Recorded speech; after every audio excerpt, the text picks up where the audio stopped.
Our next topic is really an innovative idea as we address the growing mental health needs across campus.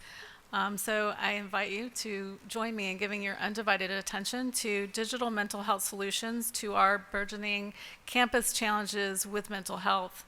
As student demand for mental health services grow, more colleges turn to platforms addressing student wellness. Some colleges and universities have begun to explore the idea of using technology to reach those students who might never speak out. This session will explore the use of digital technology to address campus mental health challenges. So it is my pleasure to welcome Nicholas Allen, who is the Director of Clinical Training at the University of Oregon. Thank you.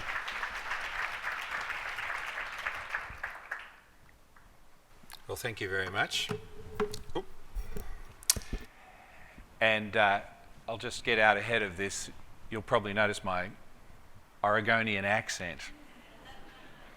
So when we were saying good morning in our local language, do you know what I said? I said g'day.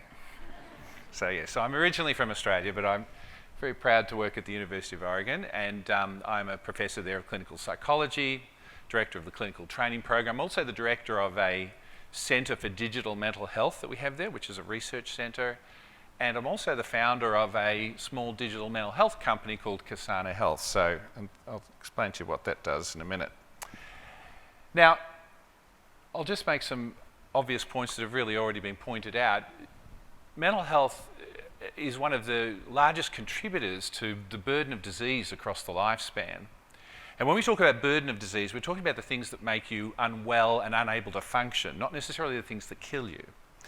So morbidity rather than mortality. And you can see how the mental health disorders, their burden changes across the lifespan. And of course, if you look at the college years, you can see that this is really where a lot of the action is in terms of these. So the mental health issue is really the preeminent health issue in the college environment. Another thing that's very important and quite disturbing is that, in fact, there's some credible evidence that things are getting worse. And you can see these data, they come from the Centres for Disease Control, collected over many years, and you can see that it's in our young people, 18 to 25, that in fact we're finding that the burden of mental health problems is increasing even in the last decade. And in fact, literally last week, the Centres for Disease Control released some quite disturbing data suggesting that suicide has overtaken homicide as the most common cause of death amongst young people aged 10 to 24. So we really do have a very significant challenge here, and colleges are a critical environment for addressing this challenge. And what I'm here to talk about is the fact that how we provide mental health care really needs to change and reform. In a way, the way we provide mental health care hasn't changed that much for more than 100 years. We have these appointments that we make with people and they come and see us. And then occasionally, if things are going really bad, they go into hospital. And that's really been the primary way in which we've delivered mental health care services. Now, I'm not talking about wellness programs and some of the other things that have been referred to today, which are very important. But when we talk about formal mental health care services, that's the way we've really been doing it for most of the time.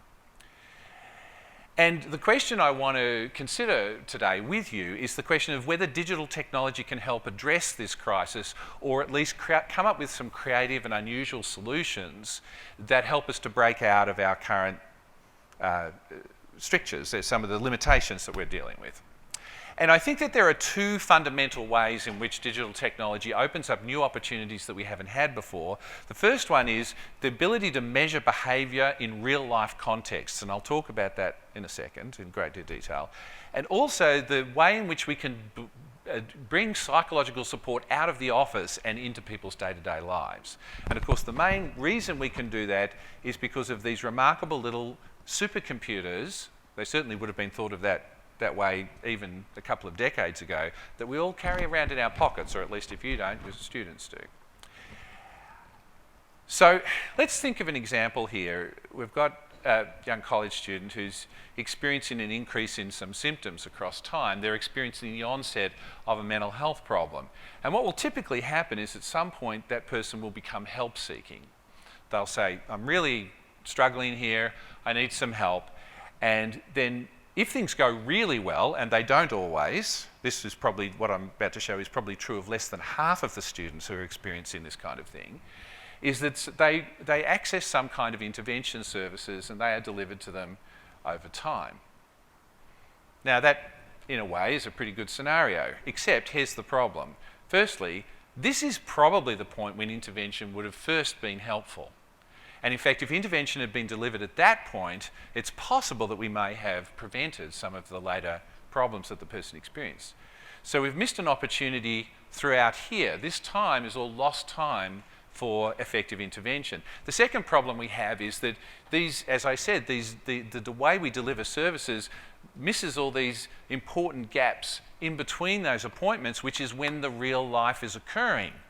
When the crises are occurring, the suicidal crises, the substance abuse crises, the mental health crises, the relationship crises, they're not occurring in the session, they're occurring between times. And what is something that is, however, unlike our mental health services, present through all that? It's the damn phone, right? So I'm not here to tell you that phones are the solution to all these problems, they're not. But they are an interesting opportunity that we should be exploring to see if we can leverage this in some useful ways. So when I think about mental health and reform of mental health services, I think there are four grand challenges that we need to think about. The first one is access. How many people are accessing services? And this is where we know generally less than half of people who experience a fully blown diagnosable mental health disorder actually access services. And it can be even less than that in some contexts, particularly in rural and regional areas where the provision of services is very poor. Targeting. Are the services that we have being targeted where they are needed most? There's a strong tendency for mental health service, particularly in private practice, to be targeted at higher income contexts, and those people who are in lower income contexts and rural contexts have very poor access to services, for example. Then there's this question of quality. Are we delivering good quality mental health services? And then finally, are we delivering them as early as we can so that we're actually getting the benefits of prevention and early intervention? And to be frank, in almost every instance where we've been able to make really big strides in medical care, it's been as a result of early intervention and prevention. So you know I come from Australia. One of the big health problems there is skin cancer, right? Because we have very bright sunlight and we have a bunch of Europeans who all went to live there. And then for a long time there was a kind of a cultural belief that looking really tanned and really brown was very attractive. And so, you know, we know that, and there's been a very dramatic change in the rate of deaths from skin cancer in Australia because of early intervention, prevention and education. So we need to think about all these things. But very often the thing that we focus on most is access. And the reason is why? Because that's what we feel. We run our services, we know that the demand clearly outweighs the supply. And so we really have a concern. And this is, the reason I want to emphasise this is because this is the area where a lot of people look at digital solutions and they go, fantastic, this is going to solve our problems. There's an app for that, as they say. And everybody loves it. You know why? Because it doesn't cost much, because it's scalable. A lot of people will download it. And so you feel like you've really solved the problem because you've got an app. But there's a difficulty there. First of all, we know that there's been basically a multi-billion-dollar experiment going on, basically in some of the high-income countries, the United States, Canada, the UK and Australia, where we've dramatically increased access to mental health services over the last few decades. And as you can see from this quote from an academic paper on this topic, despite these changes, none of the four countries show evidence of a reduction in the prevalence of disorders over this period. If anything, things have gone in the opposite direction. So my point is that increasing access to services without making sure that the services are of high quality and that they are targeted both at the people and at the stage of risk where they're going to have the greatest impact, does not solve the problem in and of by itself. So be careful with any solution about increasing access that doesn't address those other criteria. So, yes, access is terribly important, but we also need to look at these other things. If you increase access to something that's not effective and doesn't work, you're not doing anything very good. So, let's get back to the digital stuff. So what's the issue? So like I say, let's say we've got an app, and there are lots of apps out there that are going to help you with your mental health, or at least they claim so. Literally thousands of them on the app stores and the Play stores, and you can download them. And some of them even have evidence for their effectiveness. So they've been gone through randomised controlled trials, and they seem to work. So that's pretty cool. So, and like I say, very appealing to all your administrators. All they need to do is buy the app and roll it out. The difficulty we have is that is this one here, that the engagement with consumer-facing apps is extremely poor. People download them. This curve you can see here is the typical curve of use of an app after people download it. And as you can see, 80% of apps are not used after a couple of days. And that's true also for mental health apps, for the treatment apps. So simply looking at downloads doesn't tell you that you're really making a difference. You've got to know how much people are using them. The second thing I'll point out here is I'm sorry for this, a very academic slide, but what this is a slide from a meta-analysis that was published just this year in JAMA Psychiatry, which is probably the preeminent mental health journal. And what it is it's showing treatments for depression. And you can see those effect sizes where it says favours intervention, and it looked at the format of different treatments for depression and whether it had an effect on the effectiveness. The point from the slide that I want you to understand is that if you take a human out of the delivery, you lose your effectiveness. So you've got group delivery is effective, over the telephone is effective, individual one-on-one therapy is effective, guided self-help where there's a human involved, supporting and encouraging and guiding, still effective, and there's actually no difference between all of those deliveries. Unguided self-help, which includes online mental health services that do not have a human in the loop, as we say, not effective. So the point I'm trying to make here is that apps are great in a supportive and an adjunctive way, but as a total solution to the problem, our evidence at the moment suggests that they are not going to solve it. You need a human in the loop in order to get that engagement. Now, so what are some of the other ways that we can do this? And this is where I'll jump back to the slide. So I've already talked about that there are three categories of digital solutions I want to talk about today. One is the consumer wellness and therapy apps, things like online therapy, supportive communities, and chatbots. Then there's the second thing, which is now what I'm going to talk about, the early detection of risk via screening and sensing. So what do I mean by that? Well, the fact is that phones, as we all know, are constantly collecting data, just from people's naturalistic usage of the phone. That data is currently used primarily for one thing, and that's to target you with advertising. But the interesting thing, if you're interested in mental health, is that many of those data are in fact highly relevant to people's mental health status. And you can see here, we've got language. People are putting language into their phone. We get the sense of what their daily rhythms are like. If you've got a wrist wearable like this thing, then you can collect up things like heart rate and so forth. Patterns of geographic movement we know are related to mental health. Acoustic, how the voice sounds. Facial expressions, social interactions, physical activity, sleep, all related to mental health through an enormous literature, scientific literature, and all things that you can get from the phone. So, one of the solutions that we've been working on a lot is using these data to objectively collect data on how people are functioning and to work out how well we can predict when mental health crises are likely to occur so that services can be delivered. And one of the use cases that we're working on primarily at the moment is detection of risk for suicide. Because, as you know, we're pretty good, we're not too bad at detecting who might be at risk of suicide. We are really, really terrible at knowing when they might be at risk of suicide. And of course, that's a very relevant question for prevention. So you can see some of the variables here. People are putting language in. We can analyse that. Facial expressions in selfies, patterns of movement. We can use the accelerometer on the phone to detect sleep periods, and that can tell us an awful lot about people's mental health status.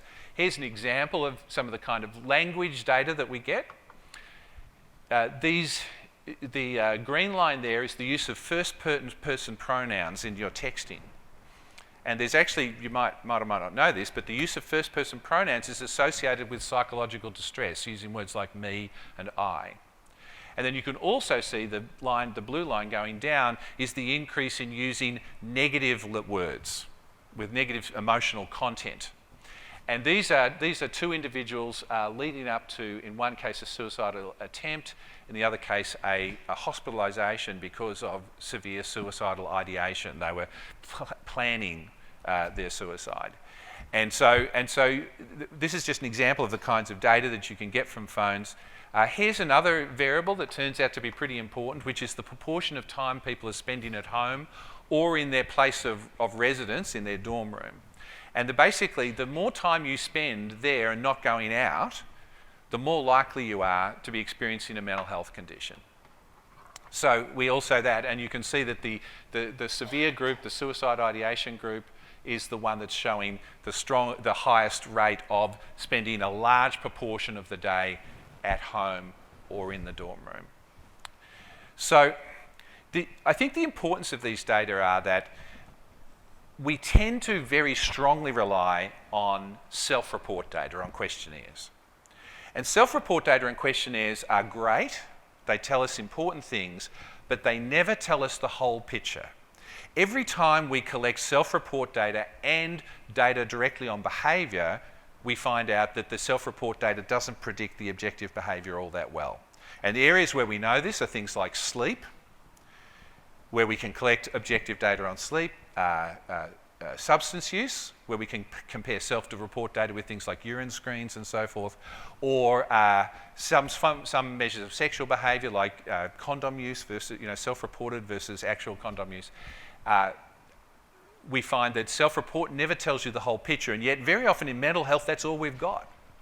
We don't collect anything else. So I think the exciting possibility here is the capacity to collect these other kinds of data. All right, so an ultimate use case may look something like this, where you have the phone collecting the data, and then the point here in this rather complex diagram is that you can then push services back to the person in what we call a just-in-time way. So exactly when they need that support. All right. There's also, you can use digital technology to support the intervention process when it's delivered by human beings. So, for example, we can make everyday practice more effective by including the kinds of digital assessment we've talked about here, increasing the engagement and compliance of the person in their therapy process, providing objective clinical data, personalising interventions so that they're more effective for the particular individual, providing decision supports for clinicians to ensure that they're providing intervention consistent with evidence-based principles, and of course being able to provide oversight to the services that are delivered.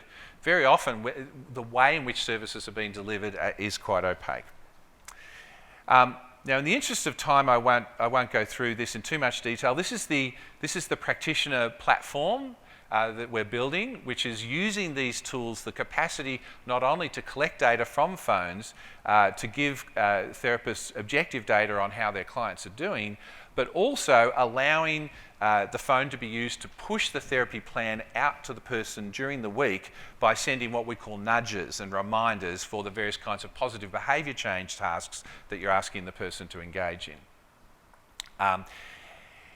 Now, just before I finish, I want to deal with this. It's probably already ringing in your ears, this question.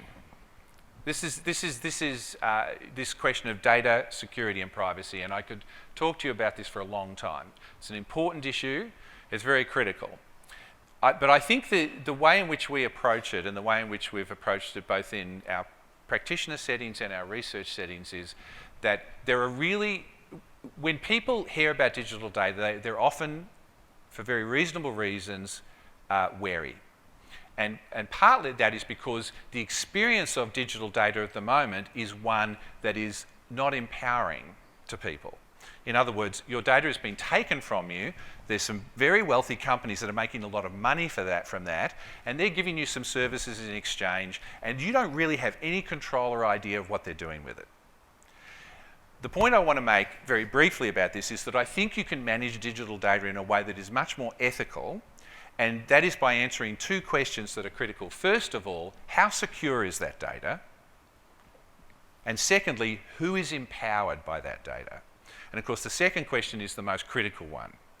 Data in many ways is power. Our overwhelming experience of our digital data is one of being disempowered. It's being used for someone else's benefit.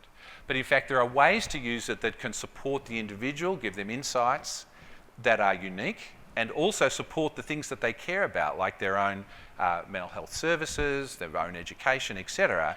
And I think that if you structure things so that the user is empowered, then you can really get some quite positive outcomes from leveraging these new kinds of data.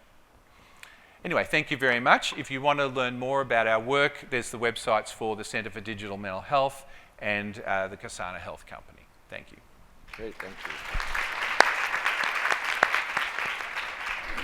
So, Nick, just with one question out here just to throw at you, but was how likely are students to agree to this type of digital monitoring outside of the research context? And are they concerned about schools monitoring them?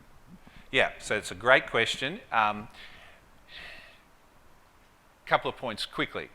First of all, clearly this is not for everybody. Some people won't be comfortable with it, and so programs that use these kinds of tools must always be voluntary, and and there should be fully informed consent, just as we use in research, but also in the student services context. The second thing I would say to you is that young people in general are much more used to making their data available when they receive something that they see as beneficial.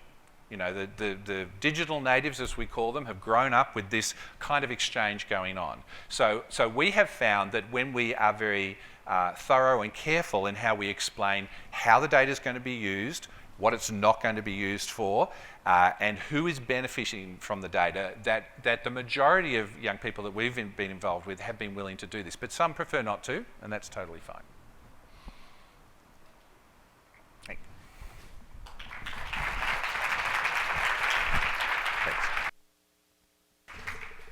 Thanks so much, Nick, for a really kind of great, thoughtful, and insightful remarks around technology and its impact.